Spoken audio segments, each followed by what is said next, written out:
$1500 oyo bapesa ngai. Ngai moko nasali ye avis de recherche na plainte oyo ya ngai yango na déposé. Lokuta. Kutu mbongo ya kufundi naza nango te kama mbongo ya basoda. So naza na mbongo na ila porter plainte. Kama mbongo ya basoda na makota mbongo ya basoda. Témoins. Où sont les témoins des parties prévenues? Ils sont Monsieur Chichikou, Kolo Lopango.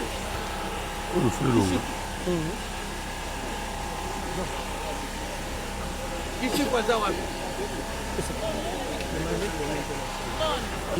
49. Quartier Kimbancheke. Quartier Kimbancheke. Et quartier Kibunda. Kibunda. Commune Kimbancheke. Commune Kimbancheke. Numéro de téléphone Ezali? Non. Exact. Donc, Pascal Mbi. Kombo na yo mobimba. Pascal Mbi. Pascal Mbi. Obotami wapi? Na Kasai Oriental. Kasai Oriental isika nini president? Na botami na Mwenagitu. Mwenagitu. Date obotami? Le 21. Le 21 ya mwene. Juillet. Juillet année 2006. 2006.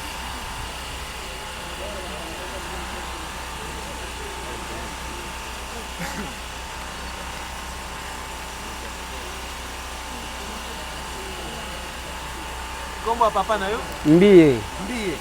Azali bya kufa? Azali. Kombo mama? Muteba. Muteba. Azali? Azali. Obala? Ke. Zana bana boni? Nazama ke. Utanga? Natanga kan. Kila klasi? Nazali pré-finaliste. Pré-finaliste. Ok. Beleza. Uza mutu ya province ni? Naza mutu wa Kasai Oriental. Kasai Oriental. Usambela kawapi? Na message. Message. Adresse na yo? Avenue Ndinga. Avenue Ndinga. Ndinga. Numéro? Numéro 10. 10. Okay. Quartier? Sakombi. Sakombi. Commune? Kimbancheke.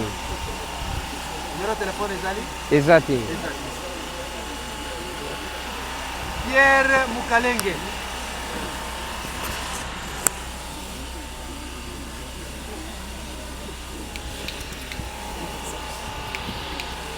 Obotami wapi? Na Bilomba. Bilomba. Né à Bilomba. Date? 14 avril. Le 14 avril 1998. 1998. Greffier. Greffier, Ngoni.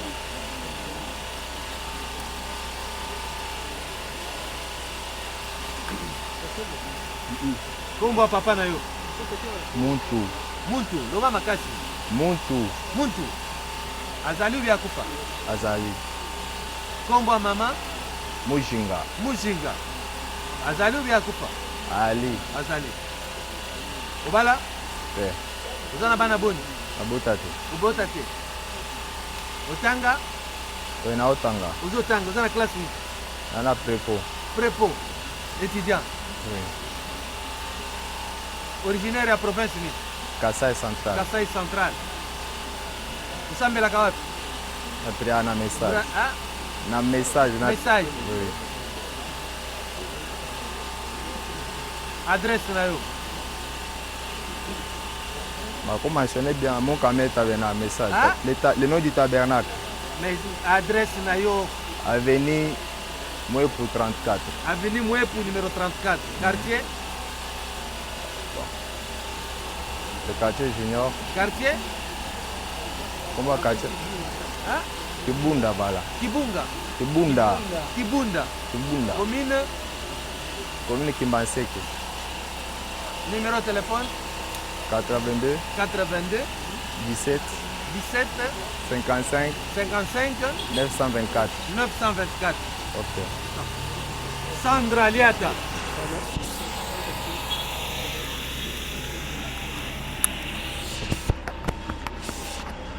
Kombo nani mama?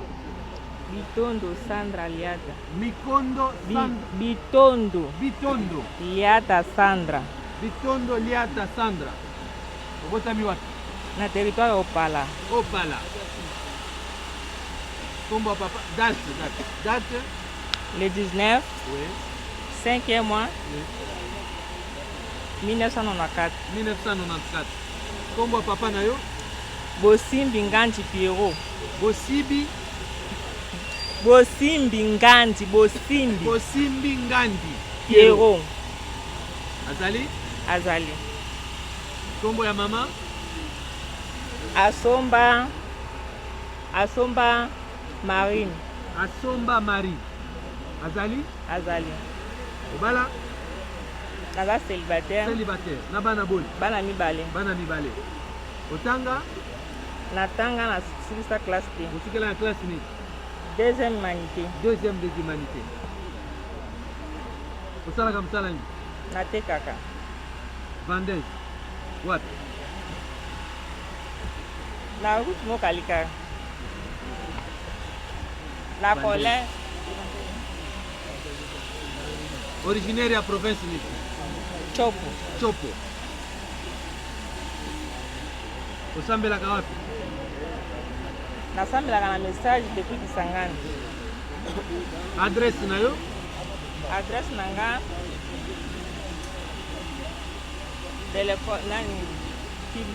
Kibunda.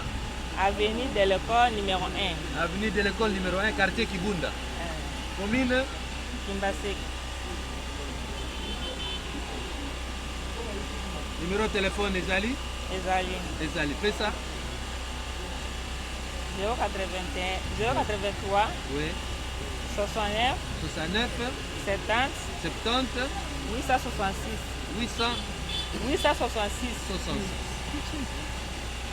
Voilà. Les personnes présentées présentent des liens de fraternité avec les prévenus Timothée. Parce qu'ils prient dans la même église. Est-ce qu'ils doivent être entendus comme témoins? Mais c'est de la loi.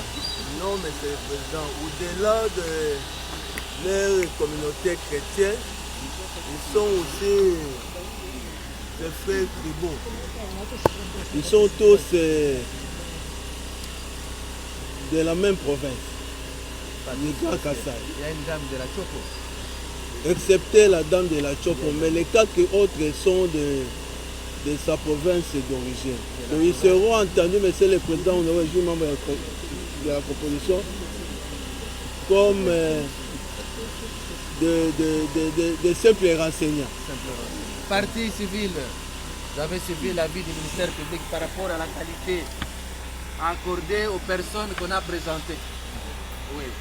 Oui, merci Monsieur le Président. Monsieur le Président, vous constaterez que nous ne pouvons que fustiger ça et ne pas accepter leur comparution simplement parce que vous comprendrez que c'est une forme de solidarité. Mais vous ne pouvez pas leur refuser leur comparution. C'est par rapport à la qualité. Leur qualité fait défaut. Par le fait, comme renseignant, par le fait de dire qu'il y a un lien très fort entre eux, ils ne peuvent que dire des choses qui peuvent aller... voilà pourquoi nous... Voilà pourquoi... Entre témoins ou renseignants, c'est tout. Nous préférons qu'ils viennent comme simples renseignants, au regard du fait que... Oui, merci beaucoup, Monsieur le Président, pour la parole. Étant donné que ce sont les adeptes du pasteur, vous allez les attendre en titre de renseignants, nous avons dit. C'est vous qui avez présenté la liste. Merci la parole, Monsieur le Président.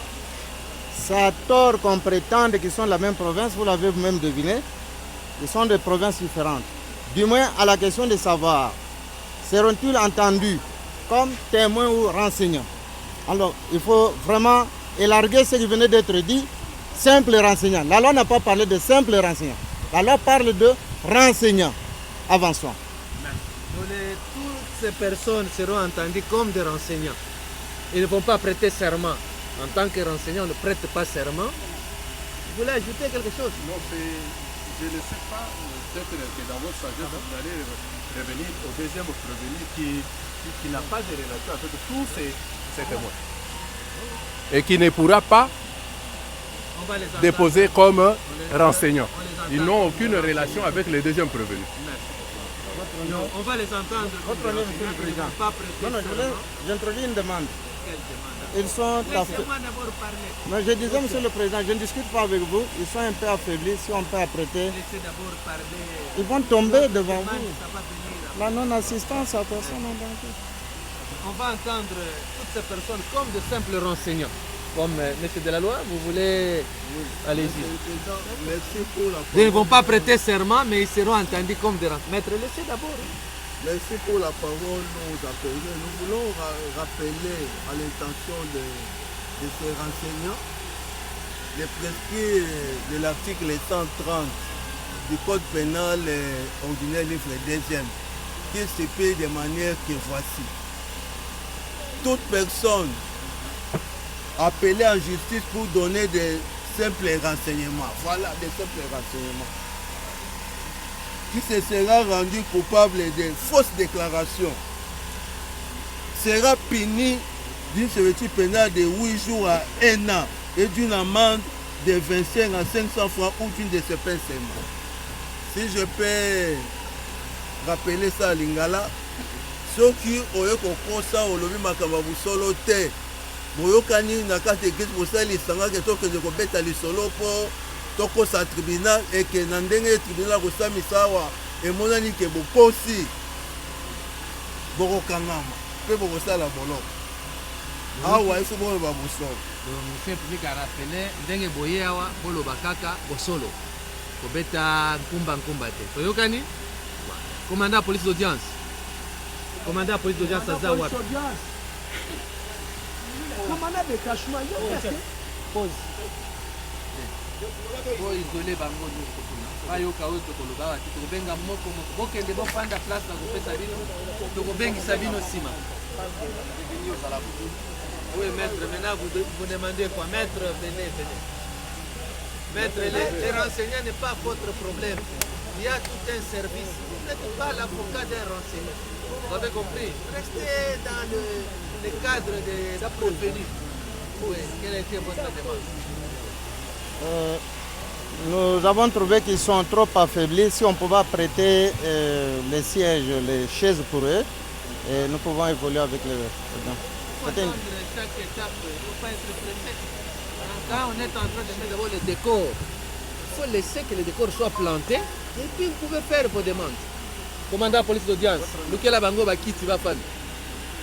Voilà, nous allons commencer avec la partie civile qui est présente. Il va nous dire le pourquoi qui se présente aussi à ce jour à l'audience. Rappelle-moi les noms. Attendez. Kuswinga. Kana. Gédéon. Oui, Tata Gédéon. Wana iko se présenter. Loba, nini ememi yo awa Olanda bataka. Vous leur donnez la chaise. Les avocats, peut-être que je vois quand même le problème. Partie civile, la presse, reculer un peu pour laisser que ce soit visible. Mettez un peu pour... Mais tu ne fais pas le ministère public avec la caméra. Faites que le ministère public puisse voir le prévenu et les parties civiles. Voilà. Le prévenu, poussez un peu. Allez-y. Maintenant, on vous écoute. Qu'est-ce qui vous a amené par rapport à ces personnes qui sont défendues? eloko ememi nga na ya awa po ngai nazalaki kobatela deteni oyo bakangaki na parke. Mokolo bayaki na ye baye na la polisi ya PNC, dossier na bango euti na ngambo ya milangi ya mort d'homme, baye pa na biso parke. Balali premier jour, deuxième jour aye kobela. Tango aye kobela, procureur na biso na commandant brigade na biso baponi agent moko po akende kobatela ye lokola azwi malade imprévenu abeli. Il faut que nous agent ya police judiciaire amema ye na hôpital ya 7. Mais kuna tokende kokuta bato bamemaki ye na hôpital ya 7 liboso police PNC. Mais bango bazalaki na confiance ya police PNC te. Babi lokola toye parquet toko préféré agent ya parquet abatela biso po toza na confiance ya police PNC. Mais parmi ba gens bayaki ko pona ngai. olobi yo kende kobatela détenu oyo azobela azala na ordre na sous charge na yo otala maladi na ye après okozongisa ye na kasho ntango nakei kuna nakuti polisi PNC atie ekraka na ye polisi PNC alobi lokola parke ya ye tosala remise ngai polisi PNC nalongwa bino parke bobatela mutu na bino alongoli kraka na ye nga nazwi kraka na ngai natie deteni ntango natie ye akomi na sous ordre na ngai tozalaki deja pokwa nalalisi ye loboko moko na kraka loboko moko na mbetu mpo na butu bakoki kokima ngai wana ezalaki premier jour tolamuki na ntongo namemi ye kaka na kraka ake kozwa basoin na ye tokomi kaka le même jour malade ezokontinue il faut asala baexamen bapousse baargume ebele nakobi wana kobatela ye nazobatela ye une semaine ezwi biso kaka wana nalalaka wana naye kokuta ye aza na bana basi mibale ye moko deteni na bandimi na ye mibale oyo bakota na bango premier jour awa na hôpital ya Seti bana basi mibale bazobatela ye na konti ya église na bango ngai na konti ya parke nde nazobatela ye tosali première semaine na bango nayebisi programme mutu esengeli azonga babi te malade ezokontinue ekomi yo fo basali so examen ya motema komi su motema yo apeji zala kaka wana na continue kozala na ye me nazalaki na confiance na ye te pendant une semaine wana akolala so tokomi na butu nazwi kraka natie na loboko moko natie na mbetu po ponge kokozwa nga akoki mpe kokima nga nde na kokota boloko maintenant tosali une semaine moi comportement bazomeka konégocier makambo na bango nga nazobatela kaka po aza maladi mais azokontinue kaka kograve bamaladi na ye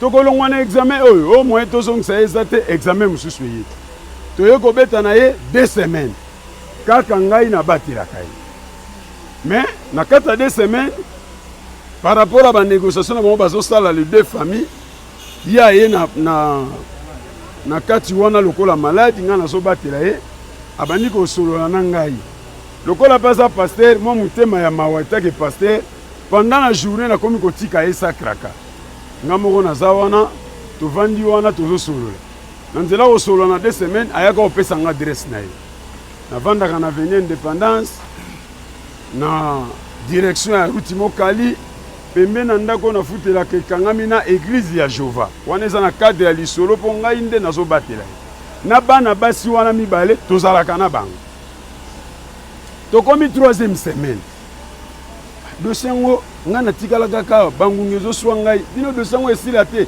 bochange ata agent mosusu kaka ngai 3e semaine vraiment tozokende na bango bien nazobatela ye toujours toye kosala 1 mois na ye na kati hôpital ya Seti un peu ya confiance eza te nazoprotege na butu na kotia kraka na moi natiki ye mpo nga moko naza wana toye kokóma na 1 mois wana jour ya lundi ezalaka parade générale na biso na parquet ya grande distance angile lokola bazokee kopesa ye soin nazolikanisi nakima mbangu na parade lokola kozwa soin lokola na kosala natia kaka présence mpo basengaki liste ya moto nyonso présence physique otika natiki ye nga na ye parade mpo tosali 1 mois na ye parade nazonga na ye kokuta mbetu batandi mbetu bien batie biloko mwa bilamba moko na moto ya mbetu mwa basani moko ya fretieni mopanzi ondire bato bazaka akeke pa nazongi mbetu vide mbetu vide detenu ake wapi mutu asali 1 mois bozobongisa makambo alikimi oto adeplace nakie na salle de soins natuna badokter wana réponse bapesanga babi yo agent ya l'état okoya kotuna detenu na osupa na biso topesaki déjà soin tala ye na sali oyo topesa bango soki chambre 8 nake kuna nayebisi bango batiki kaka bilamba bato baza te navandi 30 minutes peut-être mwana mwasi bana mibale babatelaka ye na ye peut-être bakenda kotiele mai mpo bango nde batielaka ye mai balambelaka ye na surtout ke na 45 minutes moto azwi ete nazwi yango sikoyo serie nabengi commanda brigade nalobi detenu ondire bolukelanga baproblème 1 mois mobima na se na ye parade nazonga boye na comprendre te aza te commandant brigade alobi c'est que mutu wana asali 8-6 lokola kimi sala effort est-ce que adresse na ye ozwa na bandi ko réfléchir na bi tant tozalaki na ye bien tant tovandaki na ye apesa ye adresse kaka na tongo wana na kimi mbangu na tiki baminganga na bandi ko donc vraiment moral ezalaki subie te na landi adresse oyo apesaka nga tant tobandaka kosolola na veni indépendance pembeni ya église ya Jova on a komi na tongo wana nakuti pe madame na ye effectivement madame na banda koya na hôpital ya koya na mwana basololi après azongi na ye mais bana basi wa mibale un mois wana nyonso tosali na bana basi wana na ye na ndako na adresse kaka kotuna église ya Jova eza bao yango wana a numéro 45 na comprendre yango na koti pe lupango juste nake okuta madame na ye na mwana bébé aosukula bilamba amoni ngai namoni azwi mwa comment je peux dire moi agitation nayebi se ah mama boni die naye kotala bino oyebi ke mobile na yo akimi abite mobile na yango nazolamba ti awa nazoluka mpona ye kotala ye mpo yo nde obatelaka ye ok bon lokola nabatelaki eza likambo te mais kuna na hôpital akimi po azalaki na nga na hôpital akimi mwasi alobi te papa aza paster aza reconnu na quartier koganga te tokota na salon tosolola lokola baresponsable namonaki peut-être mama kopesanga mwa 5 ya bien oube mwa lisolo ya malamu tokoti nde na salon ndako na bango ezalaki chambre salon tokoti na salon alekisi nga lokola kiti ya divan yango oyo nga navandi boye avandi lokwa pembe na porte olika nti mpe ya mabeza te nazozela apesa nga eta ide ya kolobaki non papa limbisa biso peut-être mobali akimaki mais aza place tel toboma moto seno makanisi na ngai na surtout ki mwasi abimi libanda sembla peut-être azozwa mwa eloko po eza mpa na bango na surtout kakangeli nga porte gbom azwi fongola monene atie na porte gba nabi nzambe na ngai nalandaki deteni nakufi sumbala mibale mais oyo ake kozwa bakuluna baboma nga mpo trese emonana te to mwasi oyo ake kozwa la polisi alobaki naza criminel wana seno makanisi mpo atiki ngai na kati ya ndako na batension nao naza nango ya koluka mobali na ye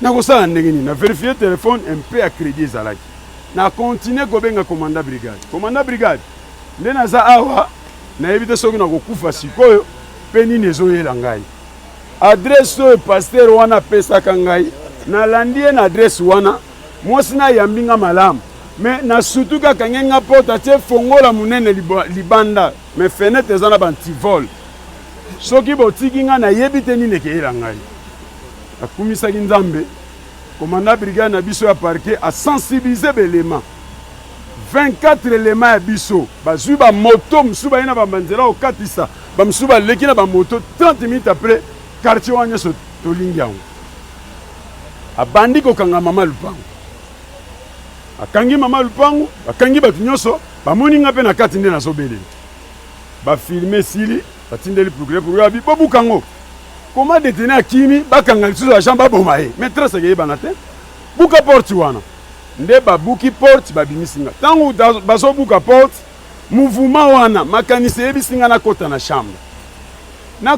chambre nake kokuta deux jeunes filles oyo babatelaka ye oyo tozali na bango un mois na hôpital mbetu yango oyo mbetu na bango batiaka na se mbetu yango oyo bango balali na nsima bango mibale bazwi mbeto monene batie lokola likolo na bango me babongisi dra lokola bato baza te na kati ya desordre wana tombo leponge we de basi balali na senga me bino bana basi oyo tozalaka na bino kuna 31 na bango kanga bango tokangi bana basi wana mibale tobimisi bango tokangi na kelke bato oyo ya lupangu wana bakangelaki ngai mama lupangu na bato mosusu bazalaki wana parke asui bango tobandi koya na bango me ye moko paster na ndako wana tomoni ete me tomoni kaka deux jeunes filles tosali na bango un mois tokangi bango toye na bango na parke me ngai na parke nakomaki lisu te na continue kokende koluka ye paster parce que nayebaki soki nakomi parke c'est le magistrat toujours akokanga ngai nabandi siko koluka 5 nini nakozwa mpona yeba esika ye azali na ntan wana nyonso bavoka na ya parti oyo baza bavictime bake kofunda na 4e mili bainterpele magistrat oyo azalaki na dossier epa na biso na ngai basaleli nga vie de recherche na mandat mpona kokanga ngai sango ebimi bapesi ngai $1500 mpona kimisa paster oyo vi na ngai ekomaki na danger ngai moko ndako nakomaka lisusu te nabandi koluka force nini na kozwa ye chaque église na bango nayebaki ke baza babala na mise kokendaka kotya bai na baeglise na bango lokola mondimi etake flite mpona koyoaka son peut-être bakolobake akima me ateyaka na église songolo na ke église ya bango ya mokale aza te nazokotaka baeglise na baeglise presque 4 mois vi nanga eza na désordre en attendant parquet général ezoluka ekanga ngai entre temps magistrat mpe ya biso babengi ye mpe lisusu azoluka kanga ngai mais 5 ebimi kaka apesanga $1500 nde nakimisaki ntango wana nyonso ngai nakoma lokola kaina mpo nazoyeba te nakozwa ye wapi 5 na ye nazozwa te okotuna bandimi tu baza sude me bango mpe bakoloba mpe ndenge nini nzambe alalaka te naye kokóma na mboka moko awa na terre jaune na terre jaune natiaki i wana mpona kokima mpe koto 4000 ezoluka ngai nayoki 5 na ye o paster moko timote aza na terre jaune paster timote eza oyo akima ngai te oyo abebisi vi na ngai te mosala nakendaka te na kima meme bana nazala su na ndako te me nakosala ndenge nini naluki 5 oui effectivement eza ye me nakokanga ye ndenge nini biso parquet tokangaka avec le document sans document ekezala simba me bapesi nga 5 akomi kotambola na bapolisier bien armé ok cette fois-ci nakobanga lisu te nazongi na parquet onga na wuta na direction générale na grande essence angile nayebisi procureur e nayebisi bamagistrat na biso premier belem nalobi moto oyo balobaki bapesanga $1500 oyo vi na nga nakomi kotelengana lokola kaina balobi amonani magistrat belem alobi te kokanga ye boye te salela ye plainte abone difforme parce que eza évasion yo moko lima plainte na ye nasalelaki ye plainte abone difforme plainte na ngai yango oyo nazwaki plainte na ngai abone difforme nasaleli etake agent de l'état po vi na ngai eza na danger ntango nasali plainte avis de recherche na ye ebimi ntango avis de recherche ebimi bayebisi ngai yo moko luka ekipe na yo bokende kokanga ye en attendant nazoluka ekipe ya kobongisa mpo tokekanga ye na sutoka bo auditore ekangi ye paster no bakangi ye oyo biso tozokende kokanga nzambe azwa lokumu nalandi ye tina auditora ntango nayoki kaza na auditora ya kinkole nakie na auditora ya kinkole babe ayo ye na retard totindiki ye na auditora na biso ya njili abi ok nazwi mutuka kuna na belema na ngai tina auditora ya njili naye komona ye na kati ya kasho biso mibale natuni ye paster lelo yo ye lisusu bakangi mpe yo nalakisi ya vie de recherche na ye boye tala vie de recherche na yo tala plainte na ngai nalukako nakanga yo me nzambe amalamu bakangeli ngai yo avant vi na ngai eza na danger likolo na yo yo opesanga $1500 vi na ngai bazolukanga mpo vi bakanga ngai ntango namoni ye yayebisi ngai awa na auditoria ya njila abi ngai aza su na problème te nyonso si tobongisa bobongisa ngai vi na danger yo obongisa ok bisika nyonso yo kozala ngai nakoya parce que vi na ngai il faut ngai nazwa bien de cause oyo ngai nazokimaka vi ekomi nga desordre nde yango na ye $1500 oyo bapesa ngai moko nasali ye avis de recherche na plainte oyo ya ngai yango na déposé depuis le 23 mpo nakanga ye justice asala mosala na ye ndenge esengeli voilà tino etindi nga vraiment na ya awa mpona babi oyo asali kokosa maladi ere nyonso ngai 1 mois na kati ya hôpital ya seti ekelongwa maladi oyo eboti eloko oyo ekelongwa oyo mpo kaka azonga na 3 te azalaka kaka wana mpo asalelanga plan mpo ya kima voilà tino etindi nga na ya liboso ya bakonzi par rapport ya dossier ntango nayoki mpe baza na kati ya jugement il faut na ya mpo ngai mpe na témoigner mpo 4 ezoluka ngai nde tina etindi ngai na ya liboso ya bakonzi nde yango wana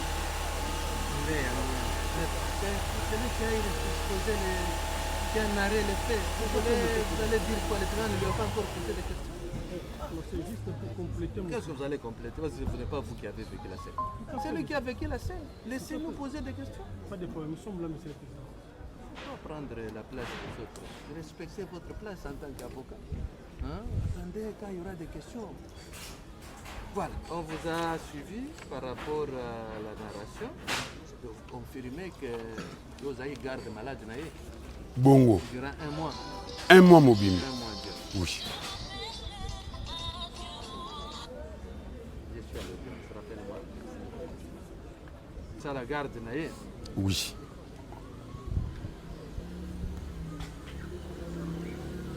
Plainte, porter plainte parce que l'évasion Naïe est celle que vous pouvez comme rechercher. Nasa qui m'était chef. Prévenez Timothée. Hollandi, parti civil, Kuswinga. Is that Kuswinga? Oui, chef. Kuswinga Kana Gédéon. Dengalo. Réaction Naïe. Merci, chef. Biloko oyo alobi wana eza ya lokuta. Oyo azoloba ke oyo napesi $1,500 nasala boye eza lokuta. Ye abandaki kogarde ngai. Ntango bando garde nga abanda kolala te. Azokende pa na ye aye tongo. Ntango aye tongo napesi $20 na bando pesi $20 par jour. Denga zao. Akei aye tongo napesi $20 par jour. Ngai moko na bando komelele na kati ya hôpital.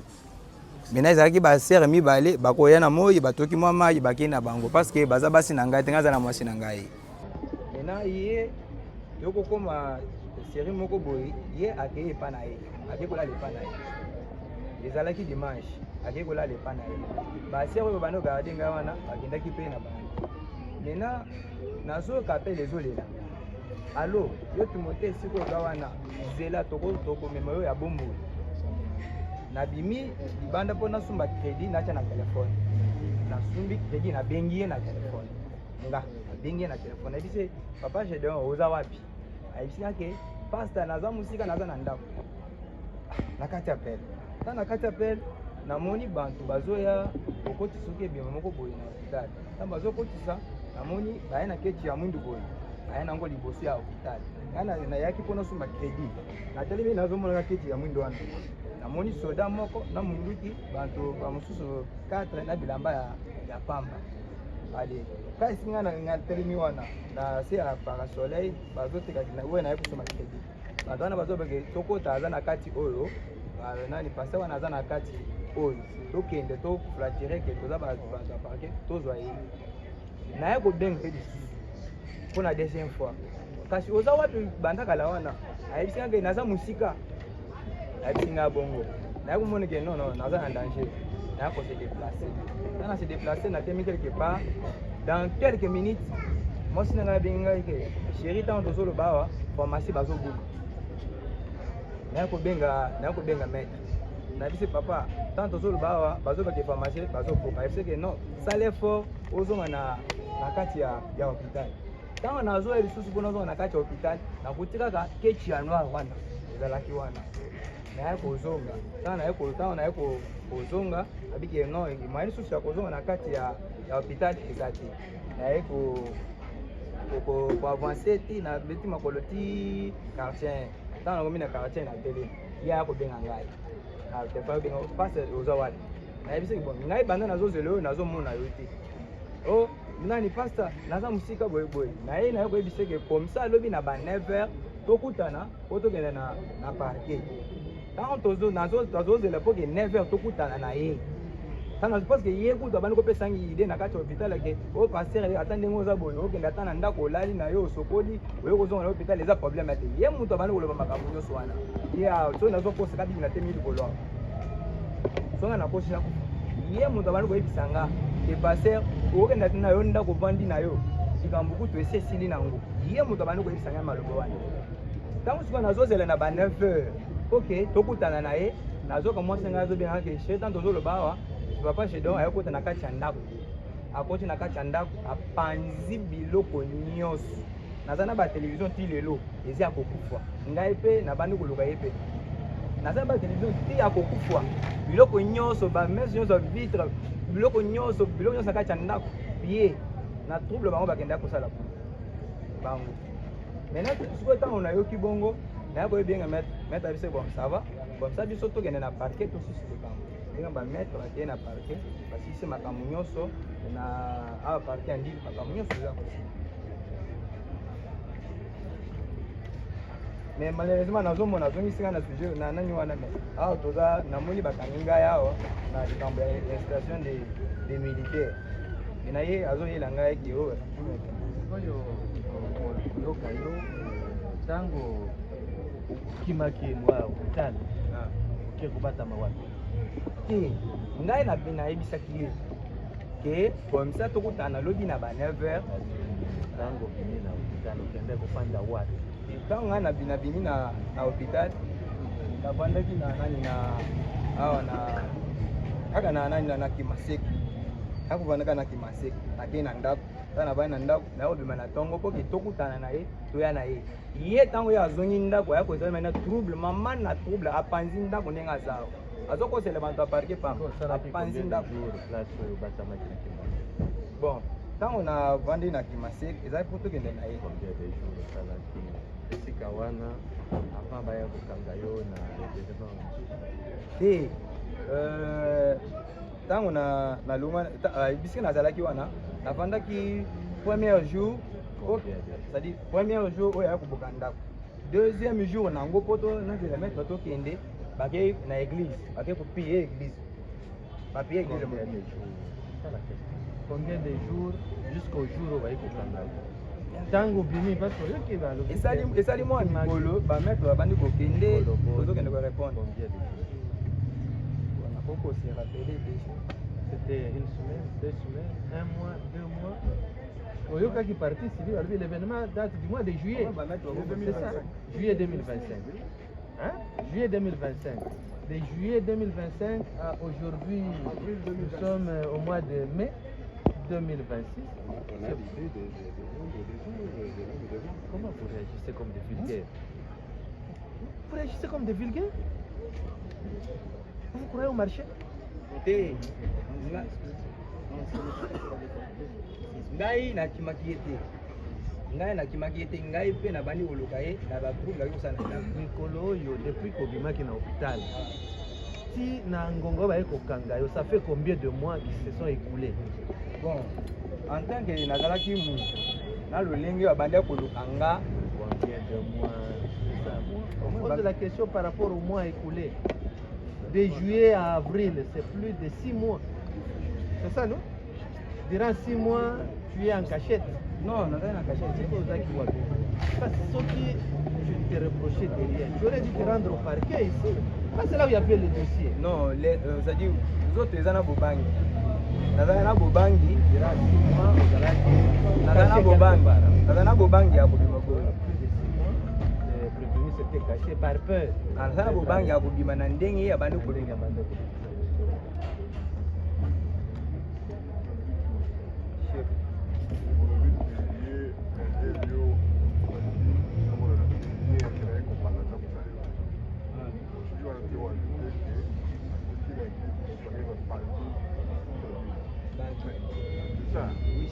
D'abord après l'église. D'abord il y a un moment d'abord après il y a un moment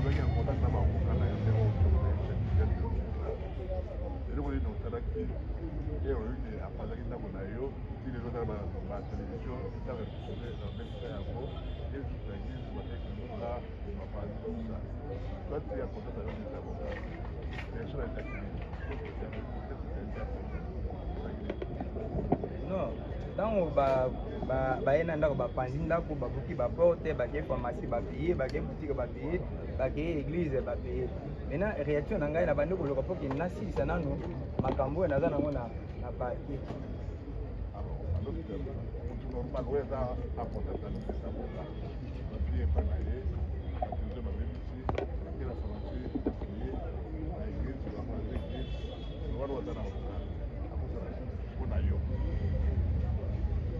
bon ye naza na baavocat nasinyali na bango moko bamoni ndenge makambo nyonso bana koyeba osalaki nini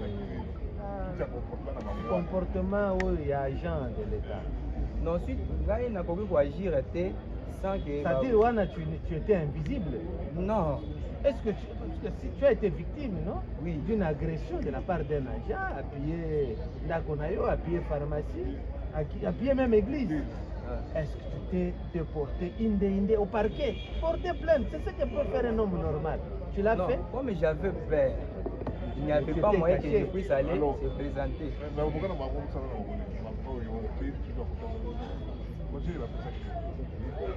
Parce que on va dire sur l'année avocat, on va dire au coup à tout moment. Oui, quel a été le conseil d'avocat devant cette situation? Non, le conseil d'avocat non. Il faut aussi se les cambo moko, aussi les cambo parce que nous avons makoki le sous-souté, il y a beaucoup de ça là-bas gauche na simbi droite. Wana lingana ko zela ke soki ye mukolo na zalaki na lingana lungwa te. Soki ya zalaki na kuda.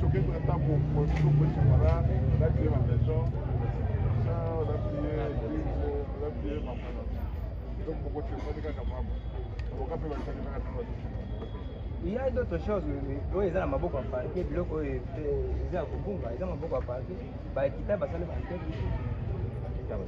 Tu avais porté plainte au parquet? Là, je ne sais pas, le maître, bah. Ah, bah, maître, c'est toujours le maître qui était avec votre honneur, monsieur. Merci de la parole, monsieur le président. Je sais que le prévenu Timboy voudrait et vous a dit, on doit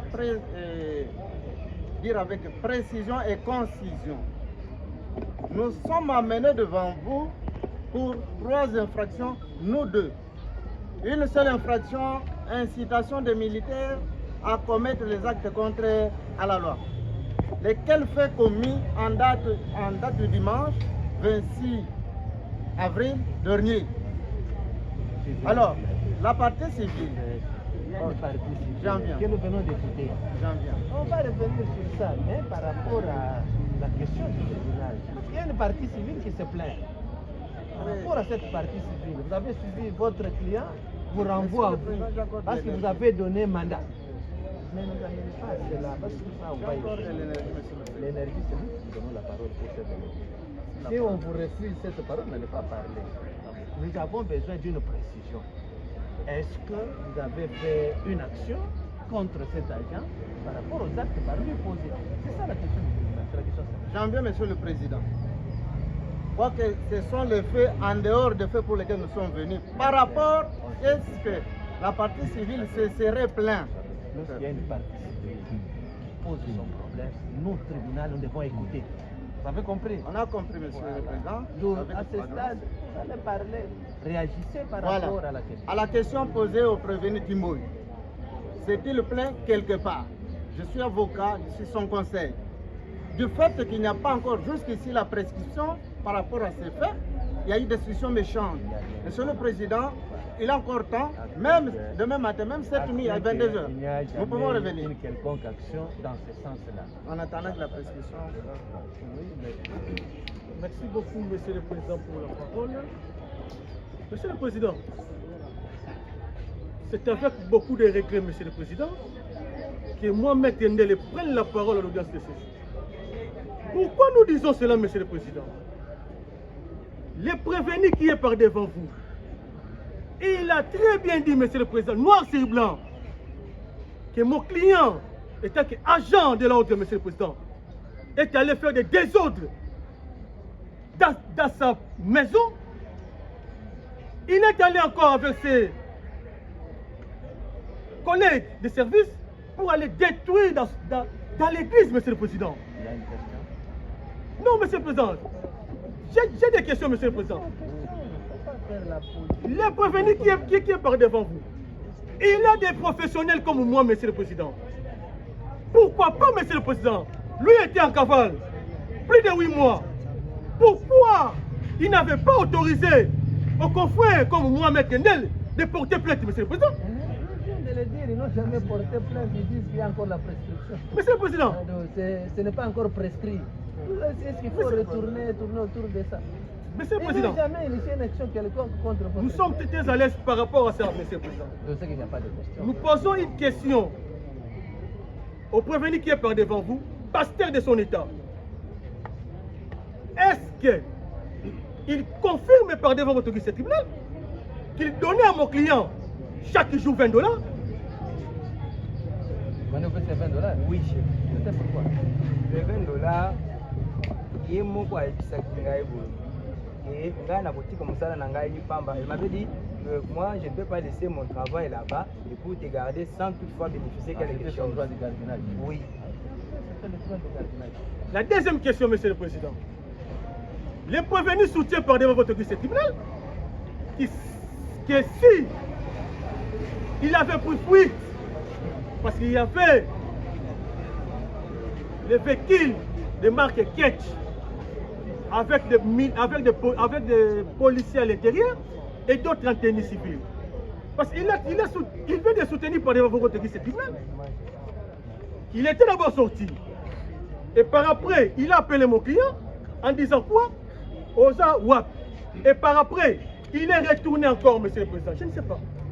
Quelqu'un qu'on est tenté de chercher, est-ce qu'il a quitté l'hôpital et rentré encore à l'hôpital? Il répète ce qu'il a dit, Monsieur le Président. C'est ça la question, Monsieur le Président. Il n'a pas contesté ce qu'il a dit. C'est lui qui a dit devant le tribunal. Ok, nous sommes très à l'aise, Monsieur le Président. Il n'y a plus de questions. À ce stade, il y a des questions. Vous avez suivi la partie civile et la réaction du président.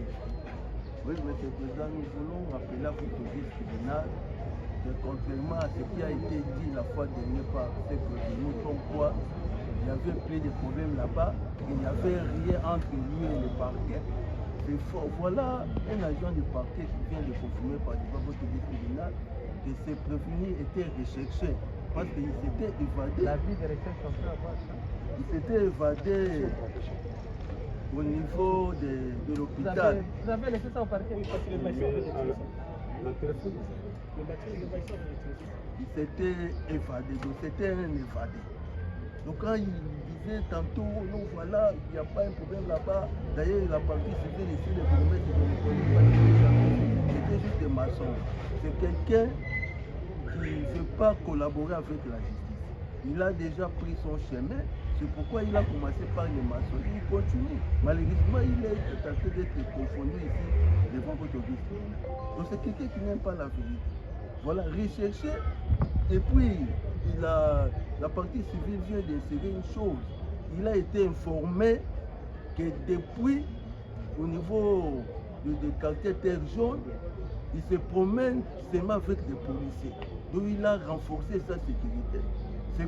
Votre tribunal ne sera pas surpris qu'il soit arrêté ce jour-là ensemble avec les policiers. Donc voilà, c'est quelqu'un qui s'est déjà familiarisé avec la police pour échapper à sa poursuite. Parce qu'il venait de commettre l'irréparable.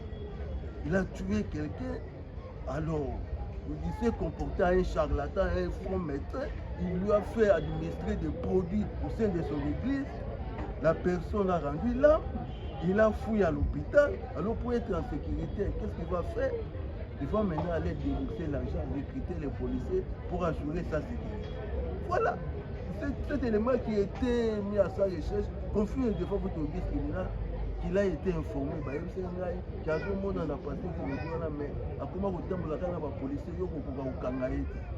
voilà ce qui a été dit devant votre audience criminelle. Je ne suis pas surpris de le voir aujourd'hui arrêté accompagné des policiers. Nous avons dit monsieur. Participer à l'objet qui est Lokuta. Kutu mbongo ya kufundi naza na ngote kama mbongo ya basoda. So naza na mbongo na ila porter plainte. Kama mbongo ya basoda na makota mbongo ya basoda.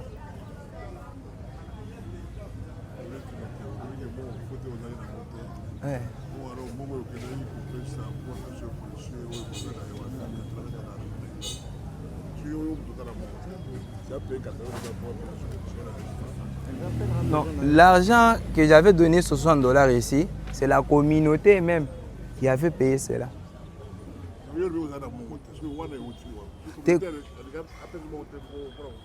Non, communauté est engagée. Communauté est engagée.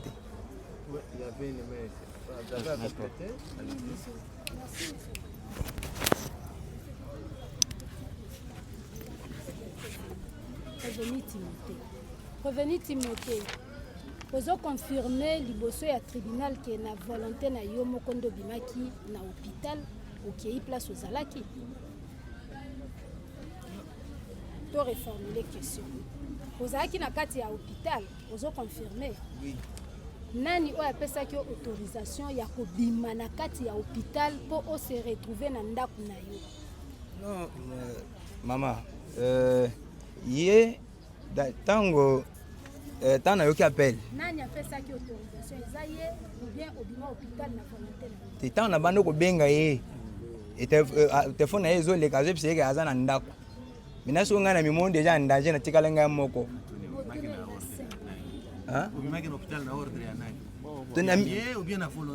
te kimaki mpo na bobangi na mimona deja ngai moko moto apesi ngai abatela ngai tadi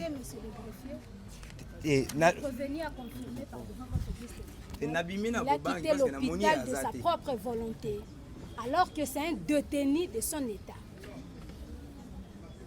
Deuxième question, revenez. Oui, mais quand même parquet. Place ezali.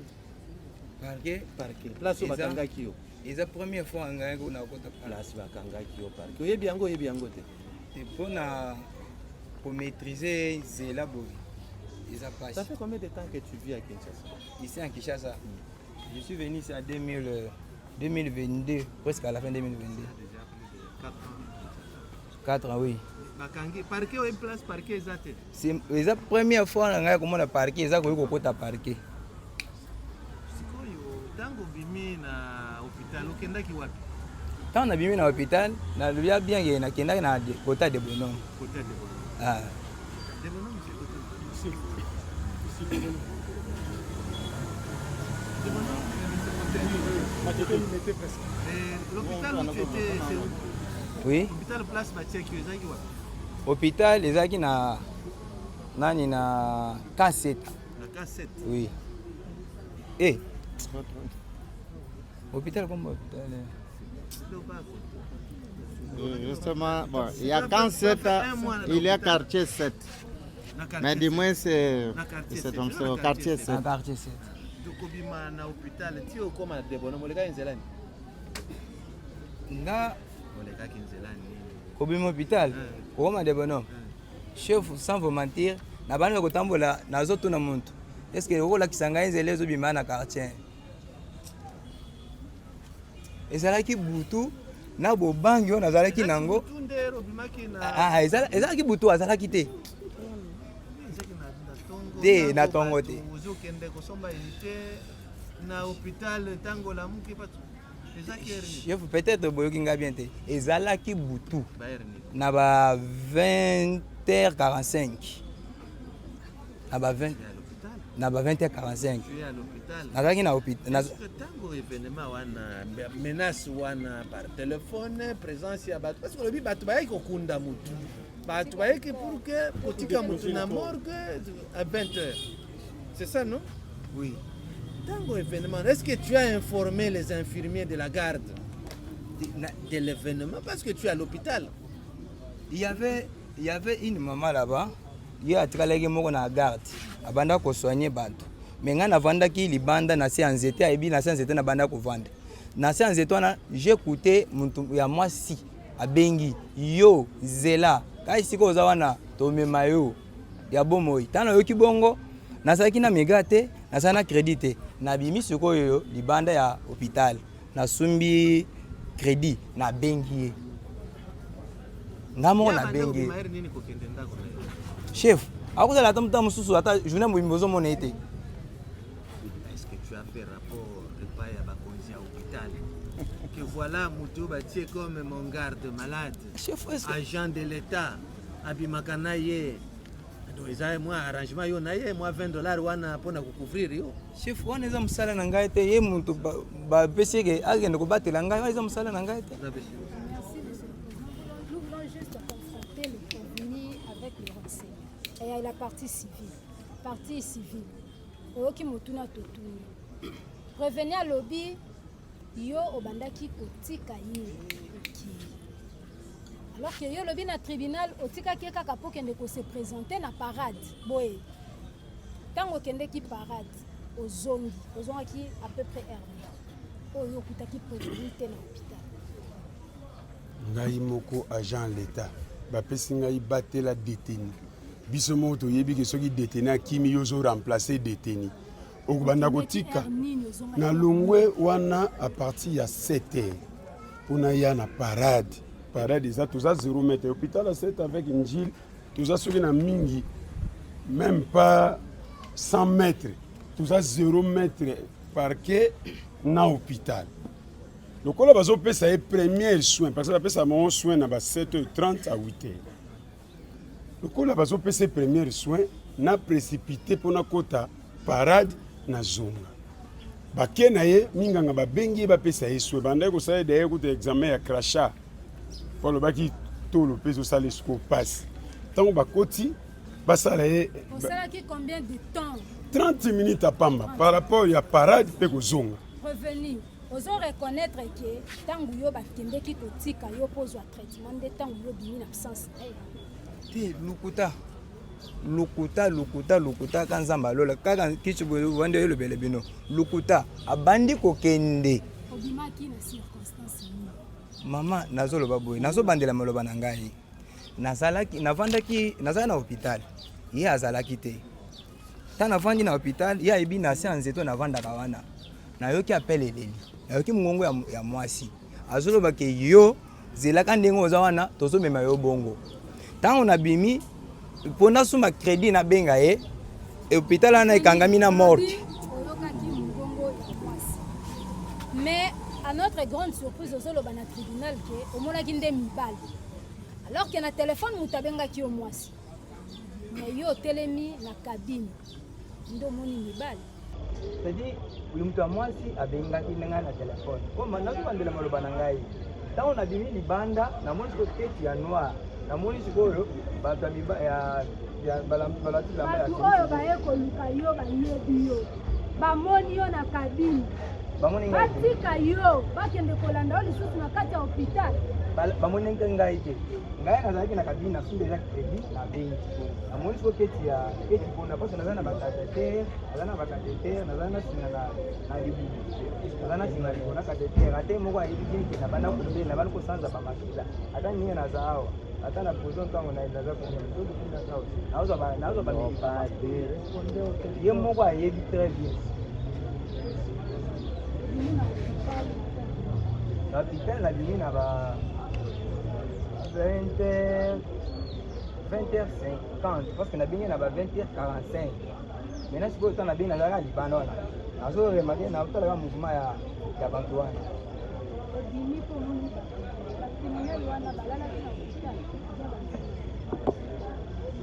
ntango natelemi nazomonaka bantu wana baza kote sadi bayaki na ebembe bakokotisa ebembe na baona quand même bato wana nde bayaki na ebembe quand même ok c'est ce que tu dis alors que c'est faux monsieur le président tout à l'heure le prévenu olobi kaka bato ayaki na ebembe nde bande koluka yo nalobi boye papa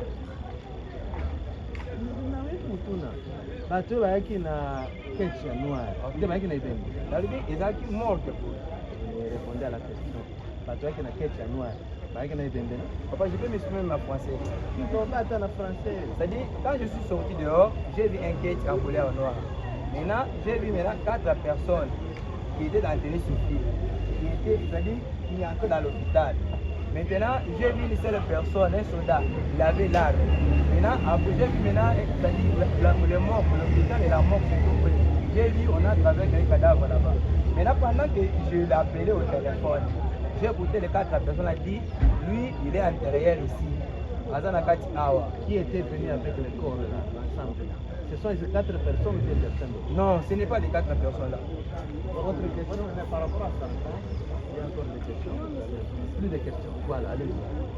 Merci la parole, Monsieur le Président. Alors, nul ne peut invoquer sa propre turpitude. Quelle partie civile qui vous dit qu'il allait au parade?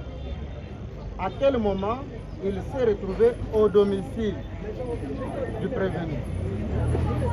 Et quel jour? Après combien de jours c'est le même jour. Tolongwe parade na 8h ye tosali 30 minutes nakendaki na cha présence bakoma à quelle heure? 9h on a longwe il s'est évadé la journée à 9h 9h na landi. Allez, autre question. Voilà. La Je disais, on avance. Alors, je vous dis que c'est à 9h, il s'est retrouvé à la maison du prévenu. Et pourtant, il venait de vous dire, quand je recherchais partout, je ne sais pas, je fouillais, j'ai l'adresse du monsieur. Un jour, il me parlait de son adresse. Il est allé Inde. Il a d'abord commencé à chercher par où, avant de l'endormir, il ressort chez l'autre à 9h. C'est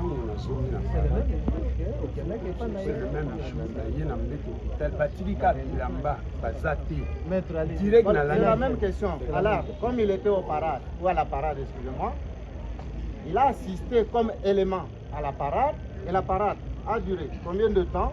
Et le temps qu'il est retourné, est-ce qu'il a été répertorié aux personnes qui étaient à la parade? Et il a fait combien de temps à la parade? La parade n'a fait que 15 ou 30 minutes. C'est votre frère qui a posé la question. C'est pour qu'il réponde quand même une fois. Parce que c'est dans le même sens. Laissez-lui terminer, vous allez. Naye na parade, le col avait une présence physique, il faut taper na combo. Ça avait pris combien de temps la parade? La parade, c'est 15 minutes à pas parce que na tcheka ka combo, na zongi parce que na zana détenu. Je voulais qu'on note exactement. Ouais. Parce qu'il a dit il a quitté l'hôpital à 7h. Merci beaucoup. Et pour la première fois, il a dit ça n'a pris que 30 minutes. Appelez-nous donc, premier renseignement, monsieur il Chichikou. déjà... Commandant de police d'audience, monsieur Chichikou. Avant que le renseignement Chichikou, rapidement. Avant que le renseignement vienne, on a une toute dernière question. Allez-y. Par rapport aux événements du dimanche 26 avril, était-il là ou il a seulement appris? Tango, est-ce que nous sommes en flagrance? Zolukaye le dimanche. Yo pozala kiwana? Non, jour il y a dimanche, biso tozalaki na idée ya kokanga ye, mais biso parquet tokangaka dimanche té. Est-ce que vous étiez informé oui, qu'il était à l'église le dimanche? Nazalaki informé pourquoi? Parce que tango azokende même jour aoke sala kilt tozalaki wana. Église na ezali juste na Kibunda, apesi biso communiquer que akoya kote ya wana. Vous étiez informé? Oui. Mais le coup la koya kote ya biso pe dimanche tokokange ndenge. Était informé que les nazalaki informé pe na nyataki sur place. Comme preuve na monaki na bato ya diacre na ye. Nakendaki tine église na esika oyo yakendaki kovanda na ndako oyo ya bandaki kovanda place bakangaki tokendaki to visiter yango toyiba lokola zo ya église awa dimanche ekezala malamu wana pendant la journée ya église na le parquet n'arrête jamais le dimanche. Ils étaient informés qu'il était là. Il vient de le dire. On note que le dimanche lui n'était pas là. Alors la question. Non, ce n'est pas ce qu'il a dit. Lui n'était pas là où les événements. Donc il confirme alors s'il était. Il était là. Merci, mais il n'a pas arrêté parce que le dimanche. C'est ce qu'il a dit. Voilà, si je dis ça, monsieur le président, il était en premier témoin qui s'est transformé en partie civile. S'est-il transformé en partie civile pour les événements du dimanche ou pour les événements antérieurs? Mais quand vous comprenez tel qu'il est comparé, attendez, pour les événements de dimanche, il va se constituer partie civile par rapport à quoi? Parce qu'il a dit, quand il s'exprime, il dit, lui, il est pourchasse pour l'évasion. C'est ce qu'il a dit. Je n'en disconviens pas. Il était là, oui. C'est qu'il a vécu les événements du dimanche. C'est ça ma question. Tango événement salami na dimanche, ozalaki wana? Non. Tango baye ko kangaye. Événement dimanche nazo ba bien nazalaki te, mais biso to kanai ko vérifier. Kozalaki te dimanche. Tozalaki juste à ko vérifier place oya ko ya ko ya dimanche. Tango baye ko kangaye. Tango baye ko kangaye. Nazalaki te ndé la information ba kangiye. OK. Lors de l'arrestation, voilà, la partie n'était pas présente. Il n'a pas vécu les événements. Merci beaucoup. Il y a une question? Oui, une question. Allez-y rapidement. La partie civile. Votre honneur, veuillez demander à monsieur partie civile est-ce que l'avis des recherches qu'il détenait, est-il vrai qu'on n'arrête pas avec l'avis des recherches? Peut-il confirmer devant vous qu'avec l'avis des recherches, on ne peut pas appréhender dimanche? Peut-il confirmer avec l'avis des recherches? Vous avez avis des recherches, tokangaka na yango dimanche kokokanga moto dimanche otikie na la police balalisie wana soki likambo ezali makasi. Mais lokola babaki akoya koteya azalaki te biso tokendaki pendant la journée kotala place ya koteya na église na ye. Église neza ya ngare na filimaki yango pe. Église neza ya ngare to comprendre place ya koya ya za na terre jaune akoya nde koya. mais eloko epesaki biso mwa fouche mokie parce que balobi azotambola na 2 militaires na ye 2 policiers na ye bon ça va lokola aza na bapolicier il faut tosala toproposer ya koloba na la police eza pembeni parce que ntango tokokanga ye nayebi ke bapolicier na ye bakolinga te ntango ekepesa matata police eza pembeni ekezala bien biso toye totali citation vous n'êtes pas intervenu parce que vous avez banga policiers bien armés. Oui, autre question. Oui, une autre question à votre honneur. Peut-il confirmer au tribunal qu'il détient l'avis de recherche? Vous avez un avis de recherche? Avis de recherche? Oui. Ça est dans le cadre de bureau. Pourquoi? Parce que tango bayebisi biso ke bakangi. Est-ce que vous n'avez pas l'avis de recherche avec vous? C'est ça, non? C'est au bureau. Vous avez suivi? C'est au bureau, ce n'est pas ce soir. Vous sollicitez la parole? Non, monsieur le Président, c'est par rapport à l'avis de recherche? C'est par rapport à l'avis de recherche, monsieur le Président. Je pense que nous sommes techniciens. Lorsque mon client a pris parole tout à l'heure, il a dit quoi, monsieur le Président? Il y avait l'avis de recherche. Mais étant donné que le pasteur a été arrêté, d'office, le procureur doit retirer. C'est pour mener avec l'avis de recherche, c'est au bureau. C'est au bureau, monsieur le Président. C'est ça, c'est simple. C'est ça. Ça ne demande pas une Mais débat. par rapport au conflit, il pose des questions. Je ne sais pas. Vous sollicitez la parole. Vous avez une question? Monsieur le Président, ce n'est pas une question, parce que nous ne sommes pas de cette partie civile. Monsieur le Président, je voudrais faire observer à votre tribunal que les parties prévenues doivent savoir que les faits qui se sont produits à l'égard de notre client, où l'arme a crépité, est la conséquence, Monsieur le Président, du comportement du prévenu. Il y a déjà des renseignants devant. Vous allez pas ça ce soir déjà, vous risquez déjà de commencer à plaider. Il ne faut pas être pressé. Une petite dernière question. Non, il n'y a plus de questions. La date d'émission de la... Ça, ce n'est pas encore... Voilà, papa, comment on est? Chichikou.